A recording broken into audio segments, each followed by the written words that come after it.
Dark side of Japan. It's been difficult to travel to Japan for the past 2.5 years. Few countries have previously been as careful when it comes to reopening their gates to tourists following the devastating closures of 2020. But we're thrilled to report that travel to Japan is once again returning to anything near the previous normal.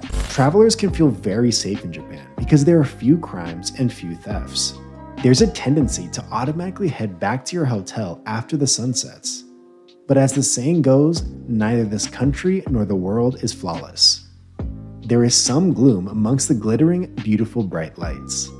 Let me warn you about certain tourist dark side scams in Japan so that you may keep your eyes and ears alert and enjoy Japan to the fullest without any hiccups. So, without wasting any more time, let's begin.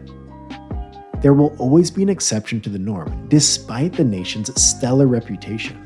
Tricking foreigners into turning over their money or robbing them blind, scammers are to blame.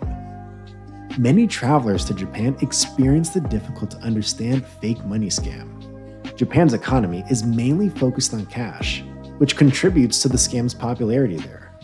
You're exposed to this tourist scam in Japan if you pay for food, lodging, or even by buying items that you want to bring home. If you don't give precise change, the other person will give you the money back. Unfortunately, there's no way to tell if it's real money or not. Not only that, taxi drivers, restaurant staff, store owners, and other people will accidentally drop your change and pick up coins or notes that look identical to yours but are far less valuable. This is rather typical not only throughout Asia but also in Japan. The majority of the time, bars take advantage of tourists. This is a common tourist trap in wealthy districts of Japan like Shinjuku, where you can find the infamous Piss Alley. It goes without saying that this place should be on your list of places to visit since it's where you can find some of the best alcoholic beverages in the city. However, it frequently occurs that despite having one or two drinks, the bill you receive is absurdly high. If you complain, the server will confirm that the cost of the drinks you've had is to blame. When traveling alone as a woman, you frequently don't object and just pay to avoid any conflicts.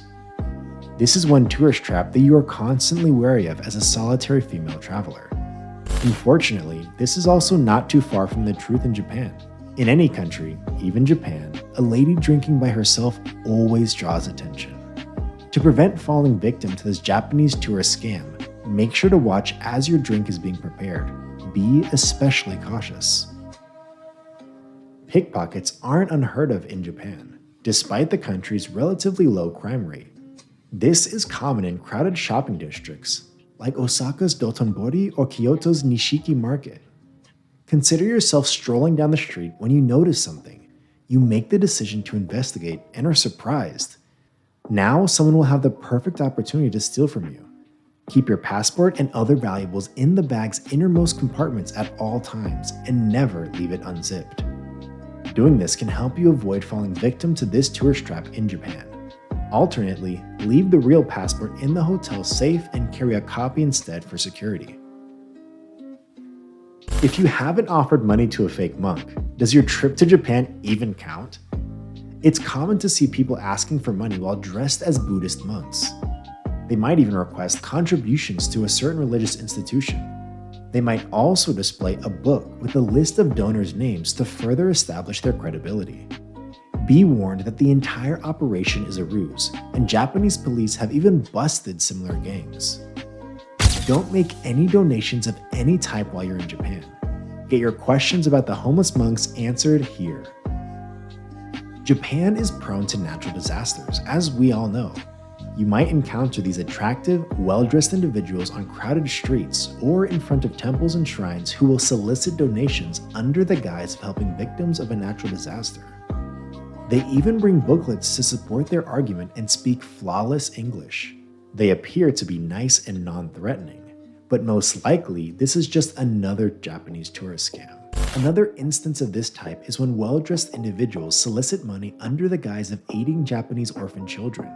So, it's always a good idea to lend a hand to those who are less fortunate than you. However, you must constantly confirm their validity.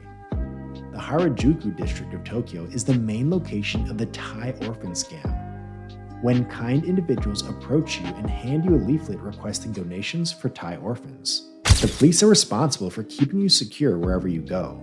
However, what if you run across fake police? Then what? Even though it might seem unlikely in a safe haven like Japan, it's sadly very common.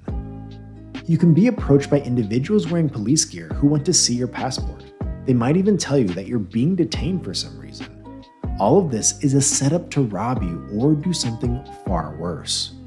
Keep in mind that it's quite rare that a police officer would want to view your passport and suspect you of a crime you didn't commit. Therefore, under no circumstance provide your passport to a stranger. This tourist fraud is so common in Japan that it's been highlighted by numerous news organizations. A beggar, usually an elderly or pregnant woman, will approach you as you go down the street and try to persuade you to give them your spare change. On the surface, this doesn't seem like a big deal because you can usually just ignore them or give them a few bucks to have them stop bothering you. However, occasionally, a pickpocket lurking nearby will watch you to see where you hide your wallet. They will be aware of its location before, and will better be able to plan how to remove it from you without your knowledge. This tourism fraud in Japan primarily targets female single travelers. Some people may approach you with a camera in hand in a trendy area of the city, compliment your appearance, and request permission to take a few pictures of you. They will then present themselves as model scouts, take your information, and promise to be in touch with you shortly. Even though Japan is a major player in the fashion industry, it's extremely uncommon that a total stranger will approach you and ask you to walk the ramp. So, under no circumstance give out your personal information to anyone. The or fraud is one that is more likely to impact long-term visitors to Japan or people who relocate there permanently. It's less likely to affect short-term tourists. In this sophisticated fraud, a con artist will randomly phone numbers until they come across someone they believe can be tricked into giving them money. The fact that Japan's society is heavily based on cash makes this deception more successful because the con artists can't be found. Some scam artists would even pretend to be police officers and demand money for damage caused by an accident involving a friend's car. When traveling in a foreign country, keeping an eye out for potential threats will get you far, but it never hurts to have a backup plan in case a clever con artist manages to steal your wallet or other valuables.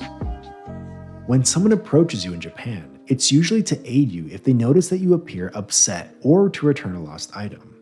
Travelers to Japan frequently return with numerous accounts of the kindness, respect, and assistance of the natives, and how eager they are to go back. Although it's hoped that you won't encounter scammers in Japan, it's always preferable to be prepared. I hope you guys all enjoyed this roller coaster ride. By the way, how did you experience knowing this city? What country or city would you like to see in the next video? Comment to tell us while subscribing to our channel, and roll the key to hit the bell icon to get notified from us for upcoming videos. See you all next time. Adios.